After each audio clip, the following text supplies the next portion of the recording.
Buenas tardes a todos los presentes.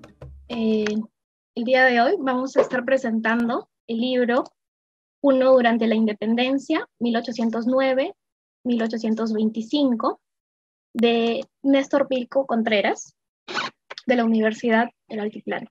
Nos acompaña también para esta presentación Gustavo Montoya y Daniel Morán, quienes nos van a estar dando sus comentarios sobre este libro. Le doy el pase a Gustavo Montoya. Gracias. Muchas gracias por la invitación a participar de la presentación de este libro de Néstor. Debo decir que la primera vez que tuve conocimiento de esta investigación fue en Arequipa. En Arequipa, en el último Congreso Nacional de Historia. Me sorprendió gratamente la exposición que en esa oportunidad hizo Néstor. Rápidamente nos dimos cuenta que era un investigador sobrio, sólido y sobre todo la manera novedosa en que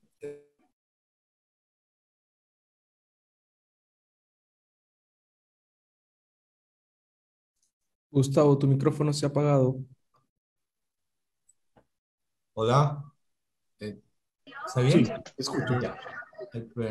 Decía que la investigación de Néstor reúne un conjunto de características que me parece que deben ser puestas en evidencia. Sin embargo, primeramente quisiera resaltar algunos, porque son importantes no son detalles editoriales, sino la gestión de la publicación, ¿no es cierto? Y lo que vemos acá es a la Universidad del Altiplano. Entonces hay un compromiso editorial de una universidad pública con un investigador, ¿no? Que pertenece a la misma universidad. La edición está muy bien cuidada. Hay imágenes, hay cuadros. Qué importantes son las imágenes para transmitir conceptos, para transmitir tesis. Lo otro que debo decir es que hay un trabajo de archivo bastante fino. El texto se lee muy bien, me refiero al estilo, ¿no es cierto? Pues muchas veces los investigadores tenemos dificultades para transmitir los hallazgos que podemos haber realizado en el archivo o a través digamos, balances historiográficos. Dicho esto, felicitar a Néstor por esta publicación. Yo me imagino que es el inicio de nuevas publicaciones, ¿no? Que van a enriquecer esta región y al periodo al que él se dedica. Lo primero que me gustaría destacar es que Néstor tiene una mirada de larga duración. Reinstala eh, la figura de Túpac Amaru y las consecuencias de la revolución tupamarista en este escenario del sur andino. Lo mismo que viene haciendo recientemente, por ejemplo, Natalia Sobrevilla, en su última publicación. O lo mismo que también ha insistido Silvia Escanilla, ¿no es cierto? Y Néstor introduce las repercusiones de la gran revolución de Túpac Amaru, ¿no? Ya sobre un escenario abiertamente disidente, separatista, que es a partir de 1809, ¿no? Y avanza hasta 1825.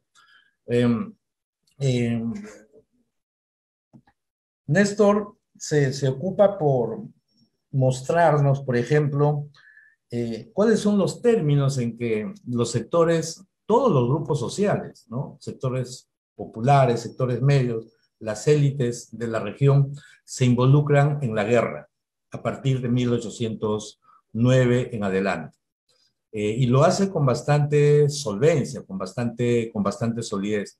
Hay que mencionar que todo este territorio, no solo Puno, sino en general el sur andino y el Alto Perú, es un territorio profundamente denso en términos ideológicos y en términos militares.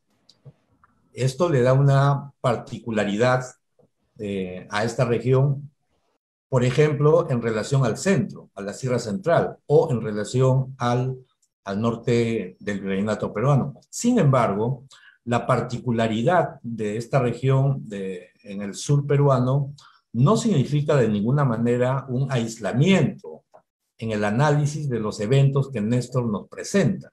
Y esto es algo que me parece es importante destacar. O sea, el contrapunto entre lo local, lo regional, lo virreinal, si entendemos al virreinato peruano, y lo continental. Esto lo hace muy bien. Entonces, uno puede leer los acontecimientos, puede leer la explicación de los acontecimientos desde diferentes perspectivas, ¿no? Y entonces la explicación a la conducta política o el desempeño militar de los actores de esta región se enriquecen, ¿no? Se enriquecen. Lo otro que me gustaría mencionar es los efectos de la revolución del Cusco, el año 14 y el año 15. La bibliografía sobre los efectos continentales de la revolución del Cusco están creciendo, pero me parece que aún es necesario un estudio, una casuística, ¿no? Y es lo que Néstor nos está mostrando. O sea, ¿cuáles son los términos en que las localidades, los pueblos y los grupos humanos que lo componían se involucran en la guerra? Ya mencioné, y Néstor lo explica muy bien, que estamos en un escenario altamente, densamente ideológico. O sea, hay una carga incluso psicológica que va moldeando el comportamiento de los sectores indígenas, campesinos, las comunidades, de los sectores medios y también de las élites, pero sobre todo de estos burócratas, ¿no? Estos burócratas de rango medio que están administrando la información y están intentando proveer de condiciones administrativas, políticas y militares para, digamos, mediatizar o desorientar la acción de los rebeldes, ¿no? Un punto importante en el libro también es este mundo de los rumores, ¿no? El mundo de los rumores, la cultura popular, cómo los sectores plebeyos en esta región van incorporando a su lenguaje, van incorporando a su comportamiento todas las noticias que van circulando en toda la región, en las ferias, en los caminos, en los tambos. Tal vez personalmente me hubiese gustado que desarrolle un poco más este aspecto Néstor para darle mayor movimiento, para darle mayor visibilidad a las características de estos sectores, sobre todo plebeyos, que se van a involucrar en la guerra. También me pareció sumamente interesante el análisis que nos ofrece sobre algunos linajes, ¿no? Por ejemplo, en el caso de la familia Choquehuanca, que desde el inicio de los movimientos rebeldes se alinea, digamos, con posiciones realistas. Y luego de este linaje de los Lazo, ¿no? Los Lazo, que más bien optan por una vía más bien disidente, patriota, y luego abiertamente republicana. Yo quería preguntarle a Néstor si existe ahí algo que podríamos llamar una división del trabajo o tal vez un pragmatismo que está en permanente movimiento. más allá de consideraciones puramente ideológicas, ¿no? El otro aspecto que también me gustaría comentar es, ya avanzando, el año 1823 y la batalla de Cepita, ¿no? A que Néstor le dedica algunas páginas y muestra algunos documentos que complejizan este evento militar. Si bien toda la región fue densamente, intensamente trajinada en los años previos a la presencia de San Martín en el virreinato peruano en el Perú, en cambio, para el año 23, la expedición que organiza Ribagüero y que está al mando de Santa Cruz. Esta expedición, en realidad, el desenlace que tuvo en la batalla de Cepita va a marcar profundamente el desenlace de la independencia en el Perú. Y Néstor más o menos lo está exhibiendo, lo está mostrando, ¿no? Ahora, la expedición que comanda Santa Cruz, para empezar, el parte de guerra de Valdés y el parte de guerra de Santa Cruz a las 6 de la tarde del 25 de agosto del año 23, ambos dicen que han ganado, han triunfado. Esto no es nuevo. Se ha discutido mucho el desenlace de la batalla de Cepita. Pero más bien me gustaría formular algunas preguntas. No tanto lo que ya se conoce, ¿no? Que es, que luego de la batalla la tropa comandada por Santa Cruz se desintegra totalmente y se embarca en Quilca con 500 soldados, que eso en realidad es una derrota. Sin embargo, me interesa cómo ingresa a Santa Cruz al sur peruano el año 23, desde mayo del año 23, y las expectativas que genera en toda la región, no solo, por supuesto, en Arequipa y el Cusco, Puno, sino también en Bolivia, en La Paz. Gamarra llegó a ingresar a La Paz. Entonces, si pensamos que esta expedición comandada por Santa Cruz estuvo compuesta por unidades militares colombianas, argentinas y chilenas, y tenemos en cuenta que el contexto en que se prepara esta expedición, que es el gobierno de Ribagüero, mi pregunta es a Néstor si ha considerado este elemento del resquebrajamiento interno del ejército que comanda Santa Cruz como una de las causas que le impiden rematar, digamos, lo que podía haber sido una victoria en Cepita y avanzar sobre Arequipa, ¿no? Y luego, las dificultades que tiene Santa Cruz de establecer contacto con la tropa de Gamarra, la reunión, o sea, no son simples descoordinaciones. Me parece que hay un elemento ahí personal de liderazgo que de alguna manera influye en lo que fue en realidad una derrota, ¿no? Entonces, alrededor de Cepita, antes y después de Cepita, hay una serie de acontecimientos, sobre todo en los sectores rurales, que van a ir pauteando, van a ir modificando su compromiso, su adhesión o su rechazo a determinadas banderas, sean patriotas o sean realistas. Entonces, me parece que el libro que Néstor nos está ofreciendo puede dar lugar a una discusión mucho más extensa, más rica, con elementos innovadores, ¿no? Cuando, por ejemplo, nos muestra el hecho de que los sectores plebeyos, populares, son objeto de una doble presión, ¿no? Son objeto de una doble presión. Y frente a esa doble presión van a desplegar estrategias de negociación, pero también de resistencia. Ya para ir terminando, muy interesante también me parece el análisis que nos ofrece de los informes que elaboran las autoridades virreinales, ¿no?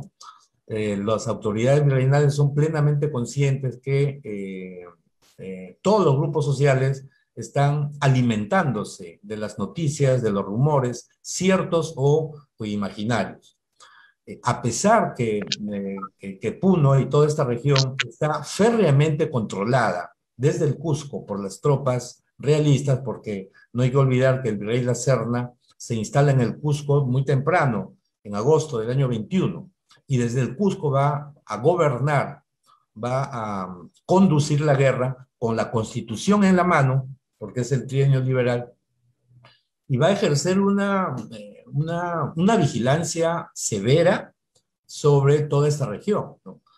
Y cómo por encima de esta vigilancia lo que existen son actitudes patriotas, separatistas, de sectores populares, y esto es lo interesante, ¿no? A diferencia, por ejemplo, de lo que yo he estudiado con cierto detalle en la Sierra Central, donde importantes segmentos de los sectores plebeyos, populares, medios, indígenas, negocian y pueden cambiar de banderas, pueden, mejor dicho, no es posible hallar filiaciones progresivas. En cambio, ¿cómo explicar que estos sectores plebeyos, más bien dominados, más bien explotados, se comprometen en favor de la patria, en favor de la revolución o en favor de la ruptura?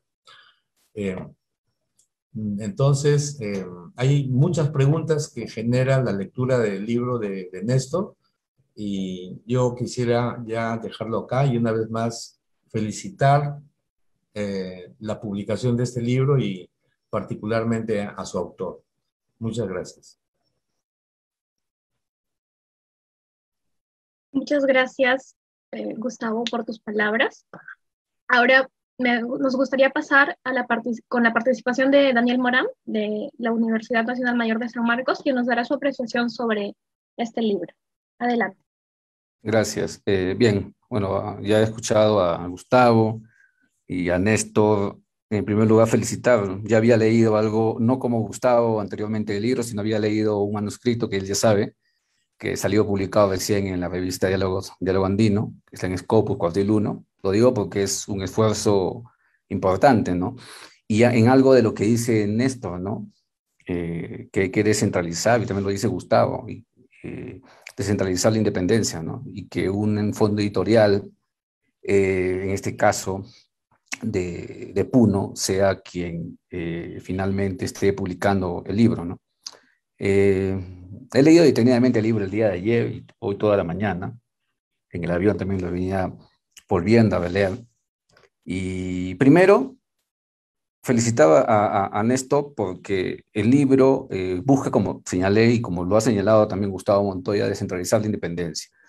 Descentralizar la independencia en el sentido no solamente discursivo, ya, porque muchos historiadores y historiadoras señalan eso, pero al final no lo hacen, ¿no? O pasan precisamente el estudio de las regiones como algo, digamos, ocasional, cuando no debería ser así. Por eso que muchos hoy se preguntan si debemos conmemorar algo o debemos celebrar algo, o no debemos ni conmemorar ni celebrar nada, pero tampoco nos vamos por esa visión pesimista.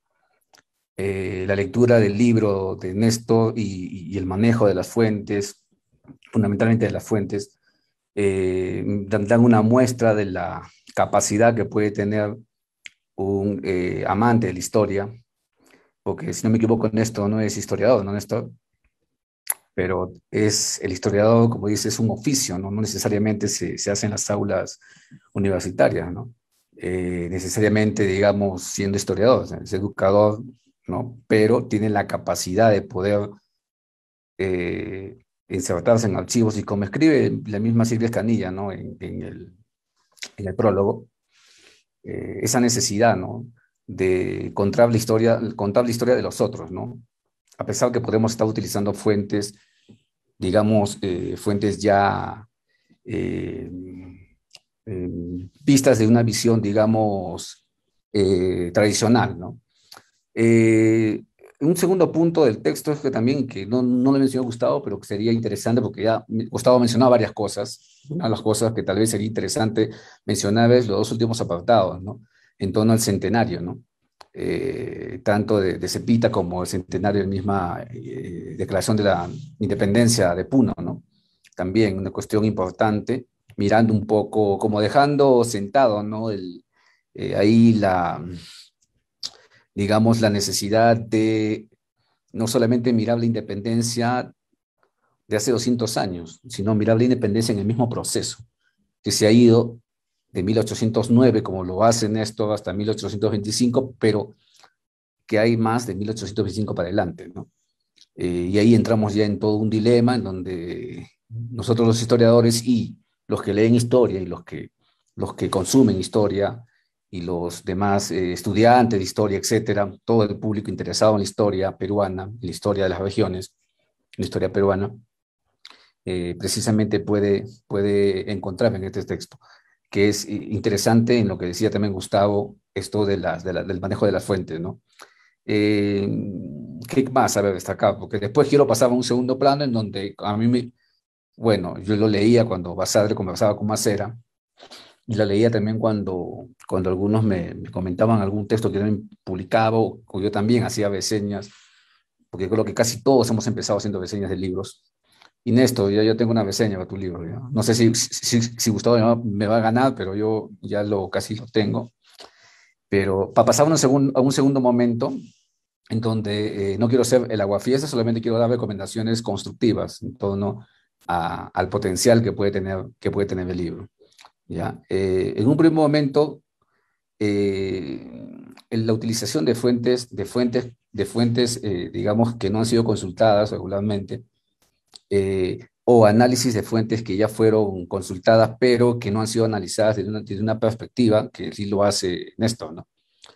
Eh, por ahí también es otro punto importante del libro, la perspectiva de las regiones, la idea de entender que la independencia, y vuelvo así a lo que ya constantemente Néstor lo ha ido señalando, Gustavo lo ha ido señalando, y casi una gran mayoría de historiadores los venimos señalando, de no mirarnos solamente a nosotros mismos, sino mirar la independencia como algo mucho más macro, mucho más grande. Y obviamente Puno, obviamente el Cusco, obviamente el Alto Perú, obviamente todo lo que llamamos el norte argentino, todo lo que es el Alto Perú, Bolivia, es todo un circuito, ¿no? Comercial, social, político, ideológico, etc. Escable, Monfelán Godoy, Silvia, Escanilla, bueno, han demostrado todo ese proceso, ¿no? También, ¿no? Eh, y por allí también es otro de los puntos interesantes porque en esto lo que hace es situar un poco el itinerario de esas redes, ¿no? De esas redes y esas comunicaciones, ¿no? Que se pueden dar dando, ¿no? Eh, y por ahí el libro es fundamental, importante, creo yo, y acá termino la primera parte, el libro cumple con las características fundamentales de un libro académico, científico, que está entre un libro académico, científico y un libro de divulgación, ¿eh? Está por allí. Y aquí viene ya la segunda parte que yo quiero y que con toda sinceridad yo quiero que Néstor lo tome bien, ya, en relación a esto. Primer punto, sería bueno, Néstor, para una segunda edición, porque yo sé que va a tener una segunda edición, ¿no? Porque el libro es importante, el libro es su primer esbozo. Yo pienso que ese libro fácilmente tiene más de 150 páginas, pero puede llegar a las 300, porque un primer punto, ¿ya? El material que tú utilizas, desde mi punto de vista, yo pienso que puede ser mejor aprovechado. Puedes realizar un análisis más relacionado, contextual, más vinculado, y puedes aprovechar mejor, o sea, puedes sacarle más jugo a las fuentes que tú estás utilizando. No digo que no lo hayas hecho en el momento que tú sitúas tu texto, sí, pero puedes hablar un poco más. El texto está para eso. Es un primer punto. Yo pienso que tienes un material en el mismo texto, tienes un material abundante para poder relacionar y vincular más, así como lo haces, por ejemplo, para el caso de 1814, ¿no? Por ejemplo, ahí tienes un punto importante para ampliar y para relacionar. Un segundo punto que del texto que yo llamo la atención y que sería bueno agregar, y que eso lo sabe muy bien Gustavo, porque uno de los primeros textos que él publicó fue precisamente un balance historiográfico sobre la independencia, ¿no? El balance adolece de algunas de investigaciones que yo pienso que deberías agregar. Ya seguramente iremos conversando sobre eso, pero son investigaciones que deberías agregar para poder situar precisamente y poder desprenderte de lo que tú precisamente estás criticando en el libro. Tú criticas en el libro que tenemos una visión que parte de ver patriotas, por un lado, o ganadores y vencidos, o patriotas y por un lado realistas, y eso es lo que criticas, la historia de la independencia hecha por todos los peruanos, o la historia que vino de afuera, cosa que tú mismo señalas, y muchos lo han señalado, ya quedó obsoleto, y que eso creo que lo sabemos, que quedó obsoleto ya, pero que es una realidad, ¿no? Es una realidad de que hay que ir superando, pero en ese diálogo, en ese debate, en ir dejando de lado, de ver solamente esas dos vertientes, por decirlo así, y por ahí tú señalas una tercera vertiente, ¿no? Que precisamente se puede insertar en lo que es la historia regional, etcétera, o la historia atlántica, como le llaman también, otro punto. Sería importante hacer un agregado a esa parte del, del balance historiográfico vinculado al texto, ¿no? Como para situar, ¿no? Y relacionar precisamente, ¿no? Yo siempre llamo, ese es una especie de triangulación, ¿no? Entre lo que es la bibliografía o historiografía, lo que me dicen las fuentes y lo que Néstor está señalando como aportes que tiene. Otra cosa que me ha quedado, me he quedado pensando en el libro, y por eso te digo que el libro tiene un potencial, ¿no?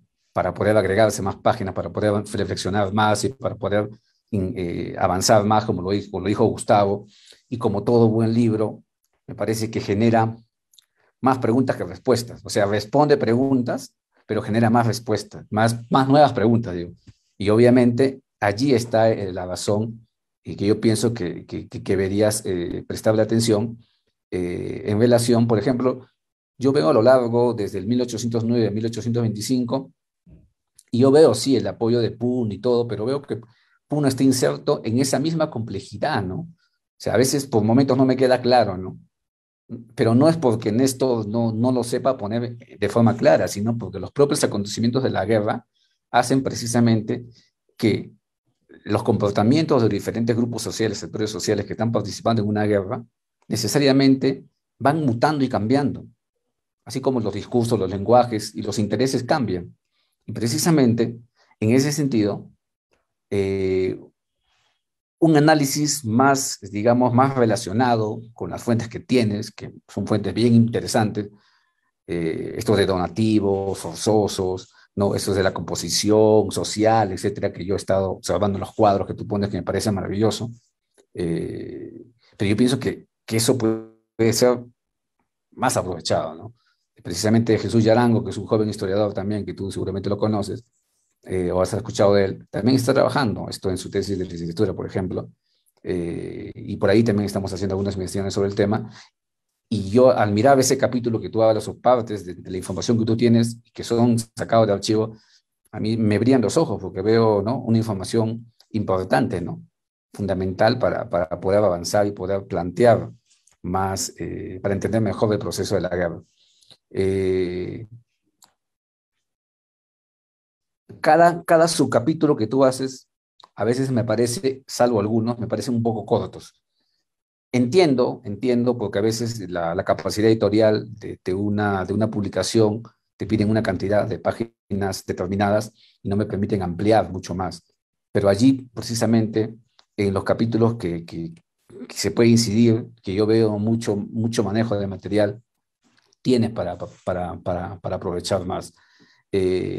Con eso me parece que ya no sería una segunda edición simplemente en esto. Sinceramente parecería que fuera un nuevo libro, ¿no? Si tú aprovechas un incremento de la historiografía regional, ir dialogando con otros historiadores y eventos como los que estamos en estos momentos presentando tu libro, como para ir un poco cerrando en participación, nos permiten precisamente ir dialogando y enterándonos de nuevas cosas, ¿no?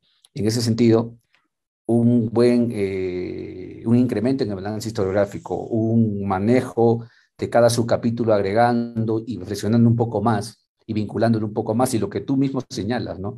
Ese itinerario, ¿no? Itinerario de los actores sociales, militares, ¿no?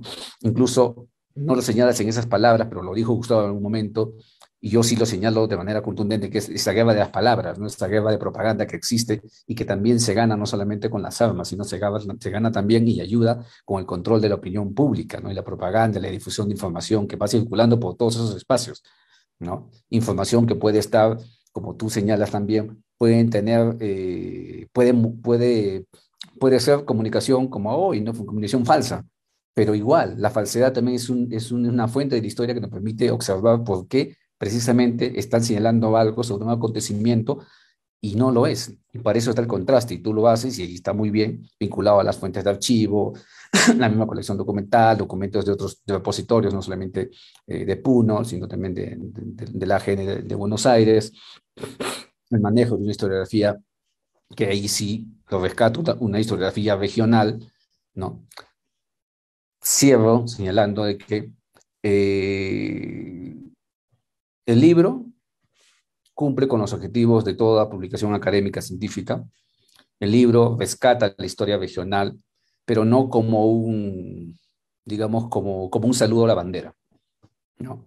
Me parece que no es así, sino como una necesidad, y lo veo por las publicaciones que tiene también Néstor, otras publicaciones que tiene, una necesidad de una acumulación de conocimientos, una acumulación de fuentes, una acumulación de reflexiones que se va insertando en una nueva tendencia de poder, digamos, escuchar las voces, ¿no? Las voces de los historiadores de las regiones, que están allí y que muchas veces no son escuchados. Así como los actores de esos momentos, los actores de hace 200 años no fueron escuchados o fueron silenciados por la historiografía a lo largo de casi 200 años, precisamente lo que está haciendo Néstor es darle visibilidad a esta historia en este proceso complejo, y además está dando visibilidad a esta historiografía regional.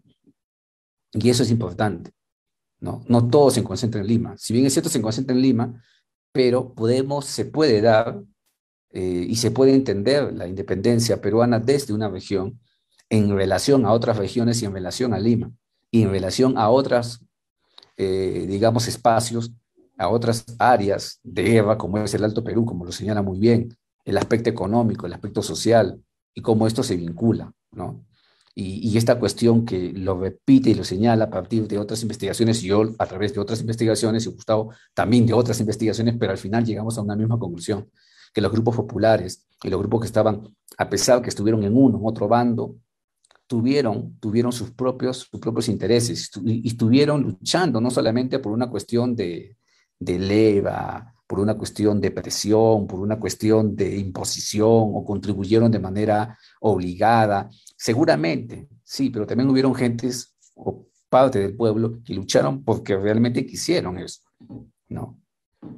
Pero estaban defendiendo fundamentalmente sus intereses étnicos, locales, ¿no? Y allí está precisamente la participación de los peruanos, lo que después llamaríamos peruanos, en la independencia, ¿no? Pero hay que entender, y con eso cierro, y muy bien lo deja planteado el libro de Néstor, la independencia solo puede ser entendida cuando nos quitemos esa obsesión por la independencia, por el texto de Heraclio, ¿ya? Del verano de 1962. Cuando nos quitemos esa obsesión por estar pensando en la independencia a partir de los unos y los otros nada más, y cuando analicemos ni los unos ni los otros, sino los muchos o las diversas independencias, y al hablar de muchas independencias podemos hablar también de las independencias desde las regiones, ¿no? Y más aún, y cierro, de la vinculación de todo eso. Felicito otra vez a Néstor y también a, al Congreso Nacional de Historia Bicentenario por darle la oportunidad a Néstor y a todos los que están jóvenes, historiadores, historiadoras, y a Néstor por presentar este libro que es muy importante para, no sé si conmemorar ni celebrar, pero sí para conocer la historia de la independencia de una región clave, una región puente, ¿no? Y además para conocer también, digamos, la presencia de que existe una historiografía que está poco a poco dando su voz. Y eso es muy importante. Y trayendo la voz no desde una visión necesariamente nacionalista, porque si uno lee el texto de Néstor, en muchos momentos, Néstor señala con fuentes y todo, de que la composición de los ejércitos y el apoyo que dieron los puneños para luchar contra la independencia es abismal. Y por eso que hay un poco que yo me volví un poco, porque yo digo, pero al final Néstor está demostrando que los puneños no querían la independencia. Y como también muchos, ¿no? Estuvieron en contra, más bien. Pero uno puede pensar eso, pero si uno sitúa el contexto, como después lo hace más adelante en esto, se da cuenta de que hay intereses disímiles, conflictos discursivos, etcétera, y que nosotros, si bien es cierto, estamos ahora en un bicentenario, pero un bicentenario, bueno, que debería haberse celebrado antes, desde mi punto de vista, o sea, hace más o menos 9 años, por lo menos, o 7 años, pero bueno, ya lo estamos conmemorando, por decirlo así. Finalmente, el texto abre una perspectiva de análisis para entender la independencia desde la otra orilla, como algunos puedan decir, ¿no? Y no solamente desde una visión nacionalista, sino que está reconociendo diferentes aportes y está planteando una nueva revisión y un nuevo planteamiento, ¿no? Vinculado a una necesidad de poder entender la independencia no solamente desde una sola visión, sino desde muchas visiones. Eso sería todo y más bien agradezco con esto por el libro y nada, más bien felicitaciones otra vez y sigue adelante que seguramente vendrán próximos textos. Gracias. Muchas gracias. Gracias, Daniel Morán, por tu participación. Ahora vamos a pasar a que Néstor Pico nos dé unas palabras sobre su libro, su experiencia escribiendo y pasaremos a unos comentarios finales. Gracias. Adelante, Néstor. Muchas gracias. Muchas gracias. Quiero agradecer en primer lugar al Congreso, a los organizadores del Congreso Nacional del Bicentenario, ¿no? por brindarme esta oportunidad de conocer un texto sobre la participación, ¿no? de Puno durante el proceso de independencia. En segunda instancia, quiero agradecer a Gustavo Montoya, reconocido historiador peruano, ¿no? autor de numerosos libros, y también quiero agradecer, ¿no? infinitamente a Daniel Morán, también destacado investigador, historiador peruano. En tercer lugar, quiero agradecer a Silvia Escanilla también por las orientaciones, por las conversaciones que tuvimos en el archivo Puno, ¿no? Hace 2 años prácticamente, y también porque ella ha prologado el texto, ¿no? Luego quiero señalar algunas palabras. Este texto es producto de una tesis, de mi tesis de licenciatura en la Universidad Nacional del Altiplano. En verdad soy docente, ¿no? de la especialidad de Ciencias Sociales, de Educación, y en ese sentido seguramente tendremos algunas falencias, algunos errores digamos, de teoría histórica, quizás lo más probable. Sin embargo, gracias a las orientaciones de los amigos, ¿no? historiadores, esperamos corregir ello, ¿no? Quiero también agradecer los comentarios, las recomendaciones de Gustavo, de Daniel, las sugerencias, ¿no? Para que este trabajo mejore, ¿no? Más o menos esto empezó en el 2017, cuando por circunstancias de la vida me interné de alguna manera en el archivo regional de Puno, que tiene abundante información, sobre todo el fondo de corregimiento, que no está bien trabajado, y también el fondo de intendencia. Entonces ahí es donde empezamos este proceso, ¿no? de investigación, ¿no? a través, digamos, de fuentes documentales. Luego hemos ido publicando pequeños artículos, ¿no? respecto a Puno durante la independencia, y sobre todo quiero rescatar lo que dice Daniel, porque Puno fue, digamos, una región puente, ¿no? que justamente ha permitido esta integración entre el Bajo Perú y el Alto Perú, ¿no? Porque fue justamente un puente muy especial, ¿no? En este ámbito, en realidad, en el surandino. También iba dándome cuenta de algunos aspectos, por ejemplo, del centralismo, de las narrativas, las representaciones sobre nuestra independencia, ¿no? Por ejemplo, yo iba visitando cada pueblo de Puno, entonces en la mayoría de las plazas mayores se encontraba, ¿no? Un San Martín, un Simón Bolívar, ¿no? De tal manera que eso también me llamó muchísimo la atención. Lo otro también que no lo comenté en el texto, sin embargo, está en algunos artículos, es la presencia de pinturas rupestres, ¿no? En Carabaya, en las zonas, digamos, de la cordillera oriental y occidental, hay bastantes pinturas rupestres que justamente plasman estas guerras de independencia, ¿no? Donde se ve grupos de personas con caballos armados, ¿no? Y eso también me llamó muchísimo la atención. Entonces, significa que durante este periodo, más o menos desde 1809 hasta 1825, la situación de guerra fue bastante intensa en esta parte del surandino, ¿no? Entonces, esos aspectos me llamaron bastante la atención. Lo otro que también me llamó la atención para iniciar este proceso de investigación y luego la publicación fue cómo es posible que Puno recién, ¿no? En el año de 1824, en diciembre de 1824, proclame y jure su independencia, ¿no? Si bien en Lima y en otras partes del Perú, sobre todo en el norte, las proclamas y las juras de independencia han sido mucho más antes, ¿no? Promedio 2021, pero en Puno y en el sur andino, inclusive Cusco y Arequipa todavía lo harán a primeros meses de 1825, de tal manera que esto me llamó muchísimo la atención, ¿no? Lo otro también es que a orillas del lago Titicaca pues existe una isla, la isla Esteves, ¿no? Esta isla Esteves era pues prácticamente una cárcel, ¿no? Fue un centro de prisión para los patriotas, ¿no? Que habían participado en esta guerra.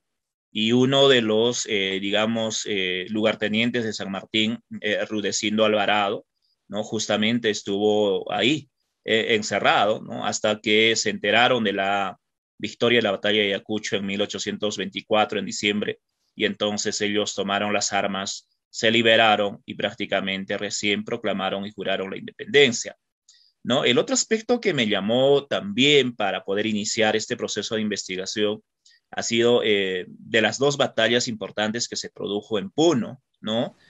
¿Cuál es la batalla de Humachiri y la batalla de Cepita? La batalla de Humachiri en 1815 y la batalla de Cepita en 1823. Bueno, claro, se conoce bastante sobre la batalla de Humachiri. Sin embargo, en el libro también tratamos la post-rebeliones o la guerra de guerrillas que se va armando después de Humachiri. Es decir, entre 1816, 17, 18, hubo bastante movimiento, ¿no? Lo que Luis Miguel Glave, por ejemplo, llama el furor del campesinado en el altiplano. Es decir, hubieron batallas pequeñas, como dice también Silvia Escanilla, ¿no? La guerra de independencia no fue de grandes batallas, sino de pequeñas batallas. Y justamente hay batallas pequeñas, como es la batalla de Inampu, la batalla de Asillo, ¿no? En Huancané, en Laricaja, ¿no? Que va a generar todavía aún más ¿no? Una crisis económica generalizada, porque Puno y el surandino ya estaba en plena crisis post rebelión de Tupac Amaru, y ahora estas guerras, ¿no? Van a incrementar, aumentar más todavía. Entonces, eso también me llamó muchísimo la atención. Ahora, respecto a la batalla de Cepita, por ejemplo, es un evento fundamental que estamos analizándolo. Esperamos publicar un texto aparte sobre el proceso, ¿no? De la batalla Cepita o Chuachua, porque hay mucha relación, hay mucha participación. Bueno, lo que se conoce, ¿no? El ejército, la segunda expedición, llegaron hasta Moquegua, Tacna, de ahí, ¿no? Santa Cruz, bueno, divide su ejército, envía cartas, documentos a todos los caciques, y algunos caciques apoyaron, sí, definitivamente, en cambio otros no, ¿no? Entonces, hay mucho que analizar, hay mucho que conversar sobre este asunto. Bueno, finalmente quiero agradecer, ¿no?, una vez más a los organizadores de este Congreso Nacional por permitir presentar este libro, también a los comentaristas, a Gustavo Montoya, muy agradecido, también a Daniel Morán. Muchas gracias. Muchas gracias, Néstor, por tus palabras. También a Daniel y a Gustavo Montoya por darse el tiempo, por presentar, Néstor, por presentar tu libro en este espacio, que de verdad ayuda mucho a la reflexión sobre nuestra república y también nuestra independencia en esta conmemoración que se avecina. Damos por concluida esta sesión. Agradezco a todos los participantes y los invito a seguir participando de las siguientes mesas de temáticas del Congreso Nacional de Historia. Gracias. Bicentenario del Perú, 2021.